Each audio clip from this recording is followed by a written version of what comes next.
Gotta wait for the bin truck to go past. Hello, welcome to my channel. My name is Lucy. I'm an artist from Brisbane, Australia. Last weekend, no, it was 2 weekends ago, I attended my very first Artist Alley at a convention called Supernova. And you know, anyone who's been following my channel, I've got a few vlogs up that kind of talk about the process on how I got there and all of the research I'd done into setting up my table. But one thing that you don't really see as much online is how much money are people making on these things? Do people live off the money that they get at conventions, or like is it more just a hobby? And basically the point of this video is it worth doing conventions? And there's a lot to this question. Firstly, if you're talking money wise, if you were to calculate what is profitable, you would need to include all of your expenses. So in my experience with the convention that I just did, the expenses that I had was, biggest one, the table, which I'll pop up here.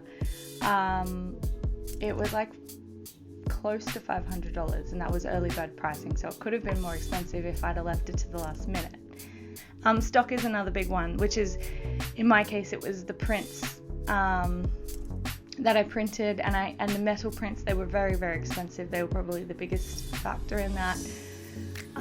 The normal poster prints I spent about $80 on. The metal prints and then the Hahnemühle like Giclée prints that I had glow in the dark painted on, they cost that was like $300 all up for everything. There's market insurance, which this particular convention, basically you had to have some kind of market insurance there before you could even apply. And what it would cover is if something fell on a customer and injured someone, that's basically what the insurance is for. It's to cover accidental things happening that might affect like customers or people, and obviously there's like thousands of people crammed into these little spaces, so it could go really, really wrong. Nothing did, of course, but they make sure that you have an insurance before you can even apply for a table. The next biggest thing would have been tax. So in Australia we have it's called GST, and basically it means that the cost of an item that you see on the shelf in any shop or anywhere will include GST. So they're essentially charging the seller, and it's 10%, so it is what tax you would owe on everything that you sell. But the point is that the price advertised is the price that the customer pays, and then it is up to the seller to organize the tax from that money. So 10% of all of my sales was basically going to go straight to the government, and there was probably like $120 there. And then there was some fees. So the little square reader for EFTPOS, they charge a 1.9% fee on every transaction that you make. And I did hear a couple of vendors sort of like either side of me were adding that to the cost. So they would say like, oh, when you use card, there's a 2% fee. And every customer was like, oh, that's fine, no problem. I didn't hear anyone say like, oh, just wait, I'll go and get cash out. So that doesn't really seem to be an issue, and that could definitely be a way that you can go about it. Myself, having my cheapest item is like $12, and more expensive ones were like, you know, like $60 and stuff. I didn't feel like I really needed to add the fee on for some customers, but then again, I came pretty close to being at a loss, so we'll see.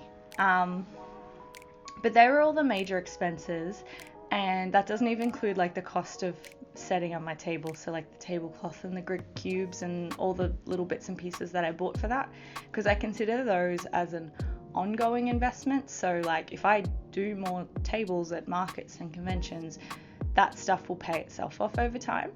So for this first one, I just kind of include those fees, and I deliberately made sure that my first convention was close to home. So I live in Brisbane, and it was in the Brisbane Entertainment Centre. So I didn't have to pay for accommodation or a lot of fuel to drive anywhere, or even like flights to go interstate. And that's a huge thing to consider if you are looking at doing this kind of stuff. And at the end of the day, I did make all my money back, and then some, but it was like a couple of $100. So not really enough to pay my rent, not really enough to live off, but I'm not at a loss, and it means that I have all this money back that I can now book the next table and I can pay for the stock again. Now, that's the money side of it, right? I think I could have made more money if I'd have known what was going to sell more, and then I'd only spend money on that and less on other stuff. But that's kind of the next point that I'm coming to. I think it was worth it.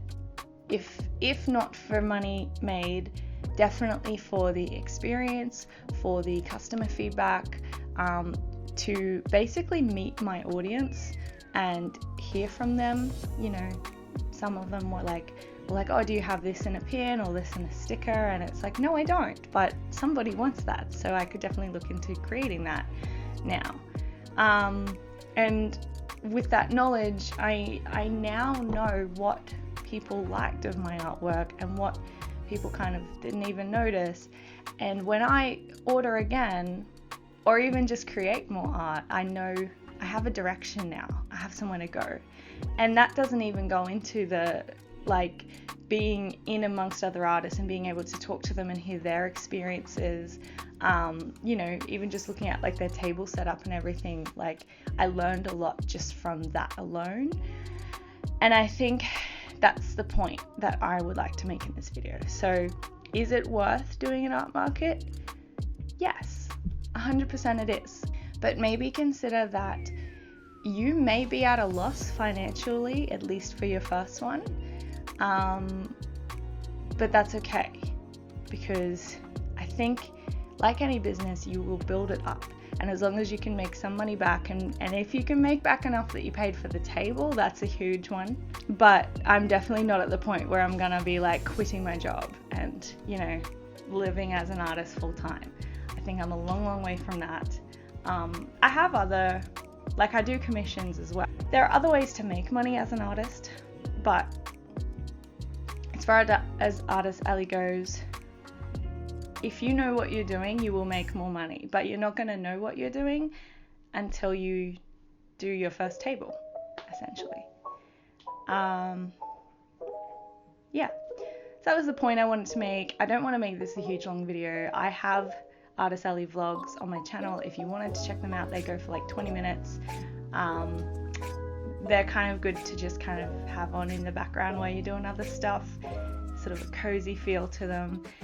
This is meant to be more informative, and from now on I'm going to try and do more creation videos, possibly even some lessons. I've been thinking about doing some like facial feature anatomy lessons, so if anyone's interested in something like that, let me know. I can definitely look into that in the future. But yeah, other than that, I also, after leaving the convention, I felt so inspired, like just seeing other people's artwork. I really want to paint Blythe, I think that's how you pronounce it. He's like the wolf guy from Elden Ring. He's a lovely character. If you have or haven't played it, he's great. So I want to do more painting of that, and I think I'm going to go back to my Dark Souls paintings and add more to them. I was always going to probably paint Artorias and maybe his wolf as well, so I'm going to look into doing more and really leaning into the niche that like I was selling in, and that's made me inspired to do so. And when I'm not so banked up with commissions, I will absolutely be punching out artworks with that in mind, if that makes sense. Yeah, so it's all good things, and I think it's worth it.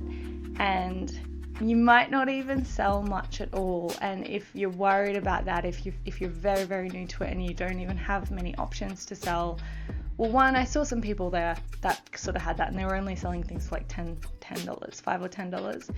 So you can price accordingly, but you could try a smaller market as well. It doesn't have to be a convention. I'm sure there's like arts and craft markets around twilight markets, just your normal Sunday markets. You know, you could see what happens. You still have to pay for tables and stuff there, but start small if you're really worried about it. But I think just start somewhere. That's basically it. I'm probably going to get back to playing some God of War because that game is brilliant and I've been really into it right now. I think I'm just finished a commission and I'm about to start another one like in the coming days. So this is my like little cool off period. And yeah, as far as that goes, I will sign off here. Thank you for joining me. Feel free to check out other videos if you like or not, whatever, that's fine. And yeah, keep happy and healthy, keep warm and cozy if you're on the top side of the earth, or if you're in the stinking hot like me, keep cool, eat ice blocks, should be good. Yeah, I'll catch you later. Thanks for joining me, bye.